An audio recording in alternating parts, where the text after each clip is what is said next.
नमस्कार, आप सभी का मेरे चैनल स्वेट्स पैशन पे स्वागत है। आज जिस टॉपिक को मैं लेकर के आई हूँ वो है फ्रेंच रेवोल्यूशन। इससे पहले हम लोगों ने रेनेसा और एनलाइटमेंट पीरियड के बारे में पूरा डिटेल स्टडी कर लिया है। चूँकि मैं इधर पढ़ा रही हूँ emergence and development of social thought, तो सोशल थॉट के इमर्जेंस और डेवलपमेंट के पीछे बहुत सारे कारण हैं, बहुत सारे स्टेजेस हैं।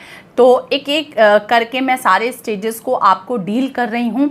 तो हम लोगों ने प्रिमिटिव से लेकर के पूरे मॉडर्न सोशल थॉट को पढ़ा, फिर रेनेसा, फिर एनलाइटमेंट, इन दो को हम देख चुके हैं। अब अगला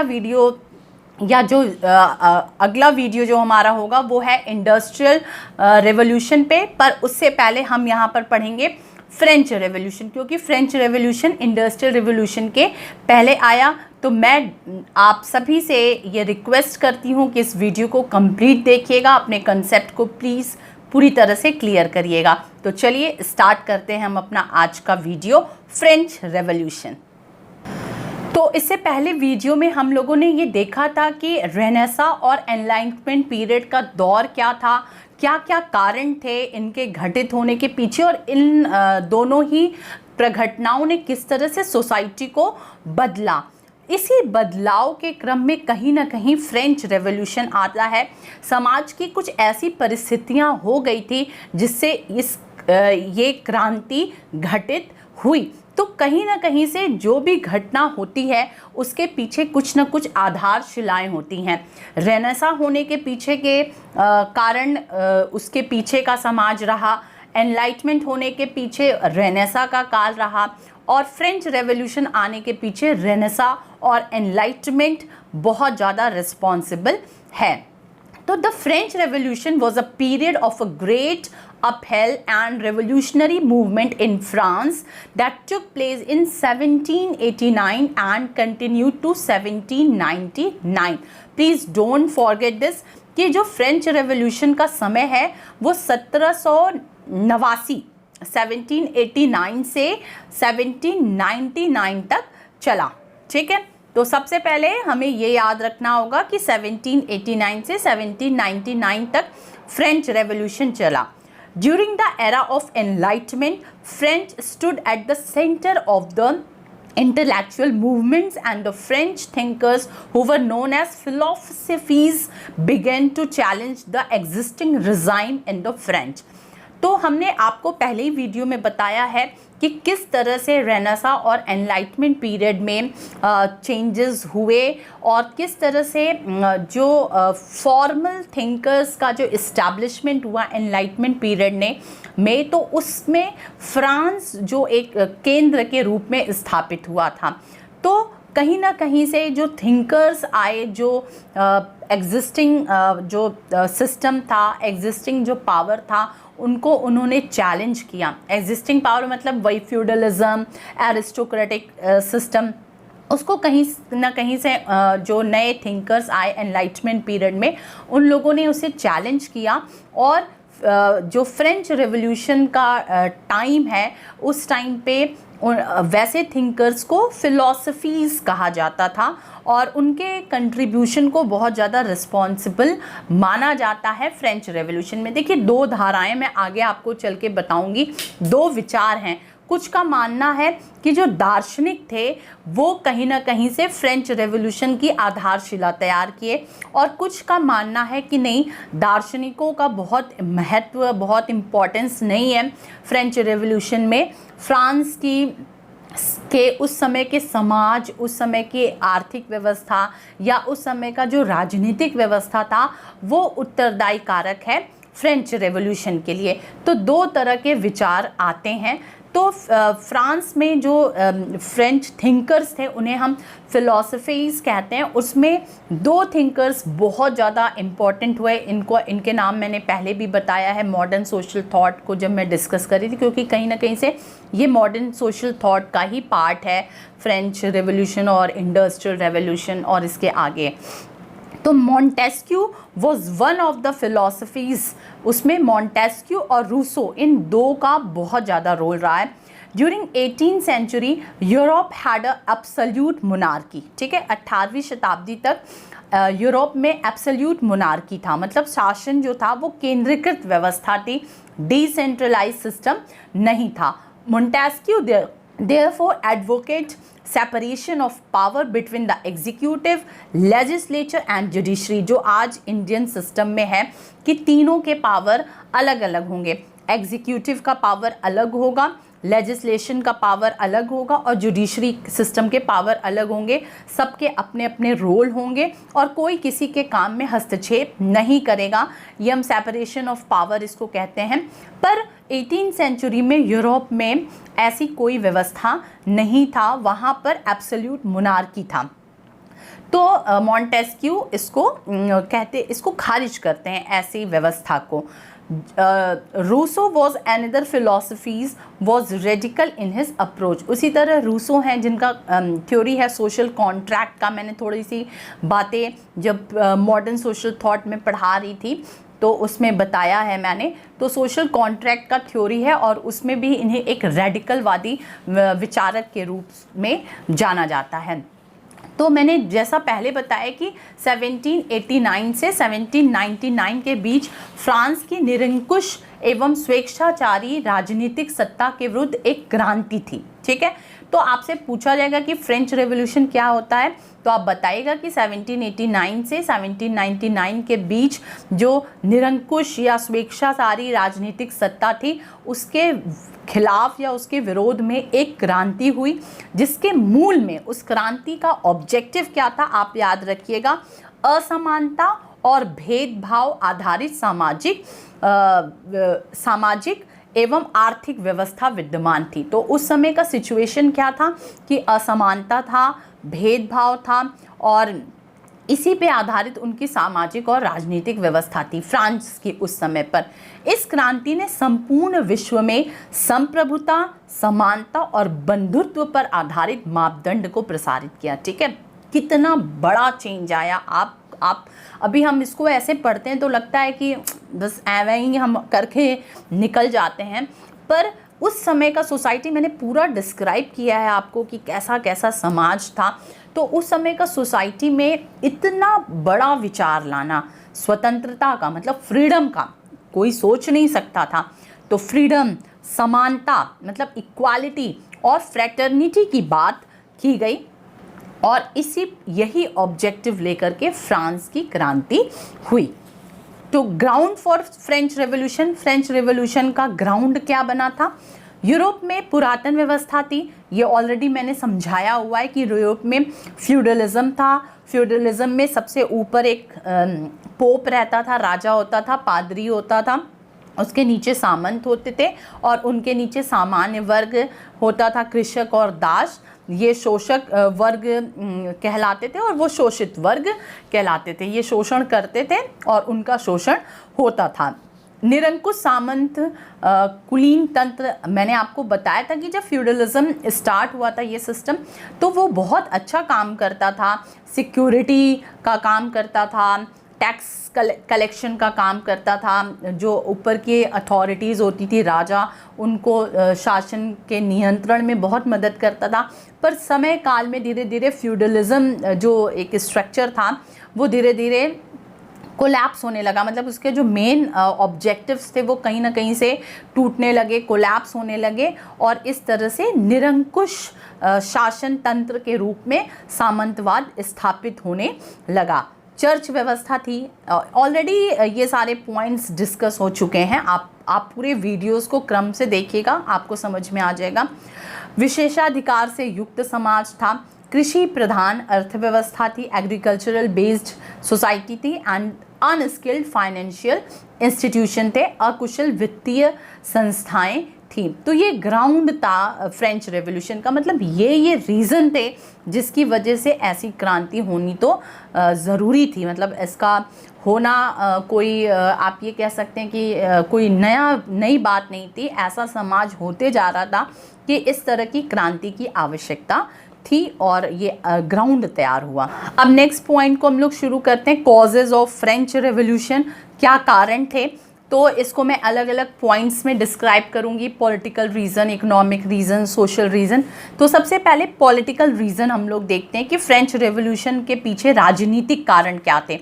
तो सबसे पहला था कि लुईस का शासन चला वहाँ पर कई वर्षों तक। तो लुईस 14वां, जिसका शासन काल था 1643 से लेकर के 1715 तक, 1643 से लेकर के 1715 तक, ये योग्य शासक था। ठीक है, लुई 14वां। अब आया नंबर लुई 15वां का, लुई 16वां का। ठीक है, लुई 15वां का शासनकाल था 1715 से लेकर के 1774 तक, 1714 से लेकर के 1774 तक। और लुई 16वां का शासनकाल था 1774 से लेकर के 92 तक। मतलब अगर लुईस 15 और लुईस 16 को जोड़ दिया जाए तो 1715 से लेकर के 1792 तक ये शासक आए जो बिल्कुल अयोग्य थे। सेंट्रलाइज सिस्टम, जो अत्यधिक केंद्रीकृत शासन प्रणाली ये चलाए थे, मतलब शासन का विकेंद्रीकरण किए ही नहीं थे। आज हमारे इंडिया में आप देख लीजिए कितना ब्यूटीफुल हमारा जो डिसेंट्रलाइज सिस्टम है, सेंटर है, स्टेट है, उसके नीचे अलग अलग डिस्ट्रिक्ट हैं, फिर उसके नीचे आप देखिए तो हमारी पंचायत है। मतलब जो हमारे गांधी जी की फिलॉसफी थी कि अंतिम व्यक्ति तक हमारी पहुंच होनी चाहिए। तो जो विकेंद्रीकृत व्यवस्था होती है, डिसेंट्रलाइज सिस्टम होता है, वो अंतिम व्यक्ति तक उसकी पहुंच होती है। पर लुई 15वां और 16वां के दौरान पूरी तरह से सेंट्रलाइज सिस्टम हुई थी। मतलब जो कुछ भी था वो पूरी तरह से इनके हाथों में ही था, पूरी तरह से शासन व्यवस्था इनके हाथों में थी। दूसरा था कि निरंकुश राजा थे। एक तो चलिए सेंट्रलाइज सिस्टम था ही, दूसरा ये निरंकुश थे, ऑटोक्रेटिक किंग थे। ये मानते थे कि राजा को दैवीय अधिकार प्राप्त है, वो सब जो फिलॉसफी मैंने बताई है उसका ये अनुसरण करते थे। स्वतंत्रताओं का अभाव था क्योंकि केंद्रीकृत शासन प्रणाली थी, तो फ्रीडम किसी को ऑब्वियस सी बात है नहीं मिलेगी, सारा फ्रीडम एकदम टॉप वाले के हाथ में रहेगा। राजप्रसाद का विलासी जीवन और धन का अपव्यय, साथ में जो राजा थे लुई 15वां और 16वां, उनका बड़ा विलासी प्रवृत्ति था, बहुत लग्जीरियस लाइफ वो जीते थे। और साथ में जो धन जो वो कहा जाता है अकाउंट होता है राजा का, उसको वो यूं ही बस लुटाते थे, बहुत खर्च करते थे। प्रशासनिक अव्यवस्था थी, योग्यता के आधार पर नियुक्ति नहीं, विभिन्न विभिन्न प्रांतों में अलग अलग कानून, स्वतंत्र न्यायपालिका का अभाव था। ठीक है, तो कोई भी योग्यता के आधार पर नियुक्ति नहीं होती थी। जैसा राजा को जो प्रिय हुआ, चाटुकारिता के माध्यम से जो उनके समीप आया उनको पद मिल गया, उसमें योग्यता कहीं से मायने नहीं रखती थी। और फिर नेक्स्ट था कि विभिन्न विभिन्न प्रांतों में अलग अलग कानून व्यवस्था थी और स्वतंत्र न्यायपालिका का अभाव था। मतलब no appointment on merit basis, different laws in different provinces, lack of independent judiciary. तो इंडिपेंडेंट जुडिशरी का प्रभाव था। तो ये सारे थे, मैंने आपको बताया, राजनीतिक कारक। नेक्स्ट जो व्यवस्था है वो है, नेक्स्ट जो फैक्टर है वो है सोशल कॉजेज, सामाजिक कारण। इसमें अब क्या है कि आपको ये पहले ही हमने बताया है कि जो राज्य जो समाज था वो 3 हिस्सों में विभक्त था। पहला जो फर्स्ट स्टेज जो था वो पादरी वर्ग था, पोप क्लास था। देखिए इसमें भी 2 थे, ठीक है, ये डिवीज़न भी देखिए। पादरी वर्ग जो धार्मिक प्रमुख, करमुक्त जमीन, कर लगाने का अधिकार इन्हीं को था। मैंने पहले ही वीडियो में बताया कि सामंतों को कर लगाने का भूमि को बेचने का अधिकार नहीं था। तो पादरी वर्ग भी 2 भागों में बटा था, उच्च पादरी और निम्न पादरी। अब इसमें भी ये नहीं कि दोनों को ही अधिकार रहे या एक को ज़्यादा रहे और एक को थोड़ा कम रहे, ऐसा कुछ नहीं था। जो उच्च पादरी थे वो पूरी तरह से कंट्रोलिंग उनके हाथ में थी। मतलब सुविधापूर्ण जीवन जीना, धन का नियंत्रण करना, या जो भी कर क्या लगाना है, कैसे डिसीज़न लेना है, वो सब उच्च पादरी वर्ग के हाथों में था। और जो वो भी पादरी थे निम्न वर्ग, निम्न पादरी थे और इनका जो कंपैरिजन होता था वो बिल्कुल जन सामान्य जैसा होता था। तो सोचिए पादरी वर्ग में भी दो को बांट दे रहे हैं, तो ठीक है एक को ज़्यादा दीजिए एक को थोड़ा कम दीजिए, पर दीजिए तो। पर यहाँ क्या होता था कि जो निम्न पादरी वर्ग है उनको बिल्कुल इक्विवेलेंट मान लिया गया था कॉमन पीपल के। अब ये क्या है, अब इनके अंदर असंतोष की भावना बिल्कुल जागृत होगी। अब समझ जाइए, तो एक ये वर्ग खड़ा होना शुरू हुआ in opposition with the main pope. ठीक है, सेकेंड स्टेट क्या था कि इनके नीचे कुलीन और सामंत वर्ग था। जैसा मैंने बताया है, राज्य के उच्च पदों पर चयनित यही होते थे, मतलब कोई योग्यता नहीं देखी जाती थी। चूँकि सामंत थे, राजा के करीब थे, तो उच्च पदों पे इन्हीं का चयन किया जाता था। करों से ये मुक्त थे, ये कोई बात है, कर इन पे भी लगाओ भाई, ये ज़्यादा इनकम ग्रुप में बिलोंग कर रहे हैं। अब नीचे इनके नीचे जो कृषक और दास वर्ग था उससे पूरा कर वसूलना और इन्हें कर मुक्त कर देना। कृषक वर्ग पर कर आरोपित करने का अधिकार था। एक तो कर देते नहीं थे, दूसरा कृषक वर्ग से या जो दास वर्ग था उससे इनका ये कर वसूलते थे, मतलब right to levy taxes on the farming classes. और थर्ड स्टेज जो था वो सामान्य वर्ग था, जिसमें कृषक, मजदूर, श्रमिक आदि सर्वाधिक शोषित और पीड़ित, करों का बोझ, मतलब सब कुछ था इस थर्ड स्टेज पे। अब इसमें देखिए जो मजदूर वर्ग है, औद्योगिक क्रांति के कारण घरेलू उद्योग धंधों का विनाश हुआ, मजदूर वर्ग बेरोजगार हुआ। इसी समय इंडस्ट्रियल रेवोल्यूशन की शुरुआत हो चुकी थी। ठीक है, इंडस्ट्रियलाइजेशन होने लगा था। मतलब क्या था कि अब इस्टेब्लिश हो रही थी फैक्ट्रीज। अब प्रोडक्शन, ऑब्वियस ही बात है कि जो फैक्ट्रीज होगी उसमें प्रोडक्शन हाई होगा in comparison to manual production. तो क्या होता था कि अब ये जो उद्योग धंधों में लगे हुए थे, धीरे धीरे इनसे वो उद्योग धंधे छिनते जा रहे थे।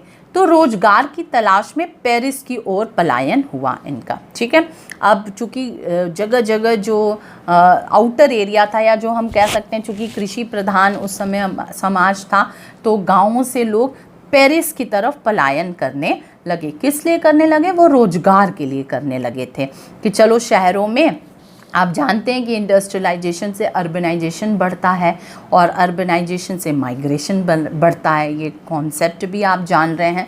तो राजा को लगा कि लोगों ने क्रांति कर दी है और राजा ने दमन करने की कोशिश की। राजा ये सोचा, क्योंकि विलासी प्रवृत्ति का था, वो अपने आम जनमानस को जान ही नहीं पाया। तो राजा को ये लगा कि लोग अब उस गांव से इधर पेरिस की तरफ आ रहे हैं, तो कहीं ना कहीं से लग रहा है कि क्रांति हो गई है। और फिर राजा बिना सोचे समझे उनका दमन करना शुरू किया। तो एक तरफ राजा से जो उच्च पादरी ग्रुप था, उनसे एक निम्न पादरी ग्रुप जो था वो खफा था ही, साथ में ये मजदूर वर्ग भी पूरी तरह से एलिनिएट होता गया। अब देखिए मध्यम वर्ग भी था, सर्वाधिक असंतोष, क्रांति का संचालन और नेतृत्व। पर जो मध्यम वर्ग था, जो कृषक वर्ग से थोड़ा ऊपर था, इन्होंने ही क्रांति का संचालन किया और इन्हीं के हाथ में लीडरशिप थी रिवॉल्यूशन की। ठीक है, तो ये सोशल फैक्टर था। मैंने आपको पॉलिटिकल फैक्टर बताया, मैंने आपको सोशल फैक्टर बताया। अब हम लोग जानते हैं आर्थिक कारक। ठीक है, इकोनॉमिक फैक्टर। एकमात्र करदाता वर्ग तृतीय स्टेट जनसाधारण था। करों का बोझ बढ़ा आर्थिक कारक में। देखिए उच्च पादरी वर्ग तो वो अपना भाई मस्त है। सामंत जो सेकंड क्लास था उसको वो कर से मुक्त था, उसको कर देना नहीं था। जो तीसरा स्टेट था जिसमें कि मिडिल क्लास के लोग आते थे और आते थे ये मजदूर वर्ग, तो इन्हीं के ऊपर पूरा बोझ था। तो अब सही बात है, अगर सिर्फ एक वर्ग टैक्स देगा तो आर्थिक जो इक्वालिटी जो होता है वो इम्बैलेंसेस क्रिएट हो जाएंगे, इकोनॉमिक इम्बैलेंसेस क्रिएट हो जाएंगे सोसाइटी में। फिर एक चला सप्तवर्षीय युद्ध, 7 साल का एक युद्ध चला था फ्रांस और ब्रिटेन के बीच में। तो फ्रांस और ब्रिटेन के बीच में युद्ध लड़ा गया। उसमें लुई 15 और अमेरिकी क्रांति हुई लुई 16 के समय में। तो इस तरह के जो 7 वर्षीय युद्ध हुए तो वैसे ही उनके इकोनॉमिक इम्बैलेंस आ गए होंगे, कहीं ना कहीं से धन का, आप जानते हैं कि युद्ध में धन का बहुत ज़्यादा नुकसान होता है, तो कहीं ना कहीं से वो उससे भी कमज़ोर हुए। नेक्स्ट, आपने पहले ही देखा कि विलासितापूर्ण इनका ज़िंदगी था, तो वैसे भी वो बचा न पाए।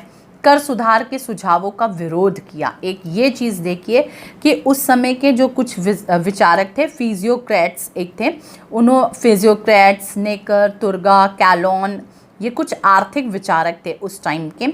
इन्होंने राजा के अपव्यय में नियंत्रण, किसानों पर सामंतों द्वारा लगाए जाने वाले करों, इन सब की समाप्ति, कुलीनों की भी कर के दायरे में लाना, ये सारा सुझाव दिया था। ठीक है, ये जो सारे थिंकर्स थे उन्होंने ये सुझाव दिया कि जो कुलीन वर्ग है उसको भी आप कर के दायरे में लाइए, और जो कृषक वर्ग है उस पर इतना ज़्यादा कर का बोझ मत डालिए, और जो विलासितापूर्ण आप ज़िंदगी जी रहे हैं, अपव्यय कर रहे हैं इतना ज़्यादा धन का, उसको भी कंट्रोल करिए।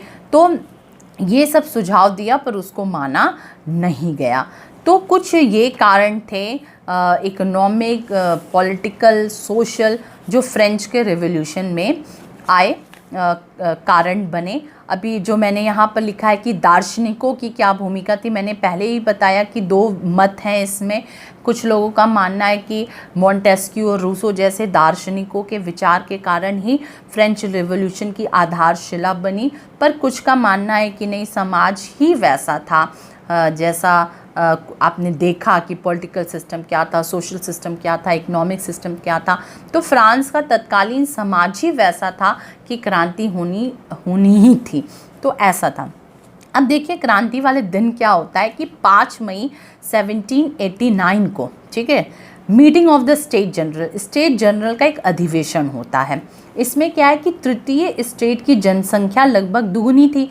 तृतीय स्टेज मैंने बताया जिसमें कि मजदूर, कृषक, मिडिल, इन ये था। फर्स्ट स्टेज पादरी वाला, सेकंड स्टेज पादरी में भी उच्च पादरी और निम्न पादरी, सेकंड स्टेज जो था वो था सामंतों का, और थर्ड स्टेज जो था मिडिल क्लास और मजदूर और कृषक वर्गों का था। तो तृतीय स्टेज की जनसंख्या लगभग दुगुनी थी। उन्होंने 600 प्रतिनिधि भेजने एवं तीनों स्टेट की बैठक के साथ बुलाने की मांग की। ठीक है, तृतीय स्टेट वालों ने मांग किया। पहले करों एवं महत्वपूर्ण मुद्दों पर तीनों स्टेट की पृथक पृथक बैठक एवं मतदान में स्टेट के बहुमत से निर्णय का प्रावधान था। प्रत्येक स्टेट में 300 सदस्य थे। ठीक है, हर स्टेट में 300 मतलब रिप्रेजेंट तो होता ही ना। तो फर्स्ट स्टेज के 300 थे, सेकंड स्टेज के 300 थे, और जो थर्ड स्टेज था इसके दुगुनी जनसंख्या थी। तो इस तरह की एक मीटिंग बुलाने की बात हुई। तो राज्य द्वारा इस मांग को स्वीकार कर लिया गया, परंतु प्रथम एवं द्वितीय स्टेट द्वारा विरोध आया, मतलब राजा दबाव में आ गया। तो क्योंकि फर्स्ट स्टेट और सेकंड स्टेट वाले जान रहे थे कि जो थर्ड स्टेट है उसकी दुगनी जनसंख्या है, तो कोई ऐसा चीज़ होता है तो वही उसी फेवर में पास होगा, इसलिए फर्स्ट स्टेट और सेकंड स्टेट वाले बिल्कुल विरोध कर दिए। टेनिस कोर्ट की शपथ, मतलब 2-3 ऐसे मोमेंट हैं फ्रेंच रेवोल्यूशन में। जैसे पहला मैंने बताया meeting of the state general, जो कि 5 मई 1789 को हुआ था। स्टेट जनरल का एक अधिवेशन तय हुआ था जिसमें तीनों स्टेट्स को मिलना था। राजा तैयार भी हो गया था, पर फर्स्ट स्टेट और सेकंड स्टेट वाले पूरी तरह से विरोध कर दिए, क्योंकि उन्हें पता था कि थर्ड स्टेट का जो पॉपुलेशन है वो ठीक उनसे दोगुना है। अब एक आता है इवेंट टेनिस कोर्ट की शपथ, court of tennis oath of tennis court. इसमें क्या है कि लुई 16वां ने, उस समय लुई 16वां का समय था, आपको पीछे बताया मैंने। तो लुई 16वां ने सामंतों, कुलीनों और पादरियों के दबाव में आकर जनसाधारण वर्ग के सदन को बंद कर दिया। ठीक है, थर्ड स्टेट को सडन बंद कर दिया, क्योंकि जान रहे थे ना कि पॉपुलेशन ज़्यादा है, तो फर्स्ट स्टेट और सेकंड स्टेट वाले विरोध कर दिए। तो राजा को एक अलग तरीके से निर्णय लेना चाहिए, पर वो उनके दबाव में आकर के थर्ड स्टेट को क्या किया, बंद कर दिया। और सभी लोग जो थे थर्ड स्टेट वाले वो टेनिस कोर्ट में आ गए। एक वहाँ पर टेनिस कोर्ट होता था जहाँ पर टेनिस खेला जाता था, वहाँ पर आ गए। मिर्बो ने इसकी अध्यक्षता की थी। इससे लुई डर गया, ठीक है। जो लुई 16वां था वो डर गया कि ये क्या हो गया, सभी लोग इस यहाँ आ गए। फिर 27 जून 1789 को एक असेंबली बुलाई गई, नेशनल असेंबली बुलाई गई। तीनों सदन की संयुक्त बैठक की अनुमति दी गई, ठीक है। और 9 जुलाई को 1789 में ही संविधान सभा का गठन हुआ। बास्तिल का पतन, राजा और सामंतों ने मिलकर इस सभा को भंग करने की योजना बनाई, जो नेशनल असेंबली हुआ था। पेरिस में अफवाह फैला दी गई कि राजा विदेशी सेना की मदद से देशभक्तों को मार डालना चाहती है, और लोगों ने 14 जुलाई, याद रखिएगा डेट, 14 जुलाई 1789 को बास्तिल जेल को नष्ट कर कैदियों को मुक्त कर दिया। इसी को हम कहते हैं फ्रेंच रेवोल्यूशन। मतलब लोग सरकार के, राजा के बिल्कुल खिलाफ चले आए, और आप देख रहे थे कि राजा किस तरह से निरंकुशता को आगे कर रहा था। तो इस तरह से फ्रेंच रिवॉल्यूशन होता है। तो आप इसमें meeting of the state general बताएंगे, ओथ ऑफ टेनिस कोड बताएंगे, नेशनल असेंबली बताएंगे, और लास्ट में बास्तिल का पतन बताएंगे, जो कि 14 जुलाई 1789 को बास्तिल जेल में जो थर्ड स्टेट के लोग थे सभी को तोड़ करके कैदियों को मुक्त कर दिया गया, और इस तरह से फ्रेंच रिवॉल्यूशन की बीन बज गई। तो होप आपको ये वीडियो समझ में आया होगा। फ्रेंच रेवोल्यूशन, क्योंकि सिर्फ नाम जानने से कुछ नहीं होता है। आप पढ़े होंगे इमर्जेंस में कि फ्रेंच रेवोल्यूशन, इंडस्ट्रियल रेवोल्यूशन, पर नाम जानने से नहीं कुछ होगा। तो ये पूरी घटना है फ्रेंच रेवोल्यूशन की। अब नेक्स्ट में हम इंडस्ट्रियल रेवोल्यूशन की पढ़ेंगे। जैसे ये एक 14 जुलाई को ये हुआ, 9 जुलाई को ये हुआ, ऐसे करके कुछ इंडस्ट्रियल रेवोल्यूशन नहीं है, वो साइमल्टेनियसली चल रहा था। क्योंकि उद्योग धंधे एक दिन में तो बैठाए नहीं जाते हैं, वो समय समय पर लगता चला गया, और उसमें मैं आपको अलग अलग कॉजेज़ और ये सारी चीज़ों को मैं बताऊंगी इंडस्ट्रियल रेवोल्यूशन की। तब तक आप सभी पूरी तरह से अच्छे से पढ़ाई करिए, ध्यान रखिए, और मेरे चैनल को सब्सक्राइब नहीं किए तो मैं बार बार आपसे रिक्वेस्ट करती हूँ, मेरे चैनल को सब्सक्राइब करिए, लाइक करिए, कमेंट ज़रूर दीजिए, ये रिक्वेस्ट है मेरी, आप कमेंट ज़रूर दीजिए। सुरक्षित रहिए, मस्त रहिए।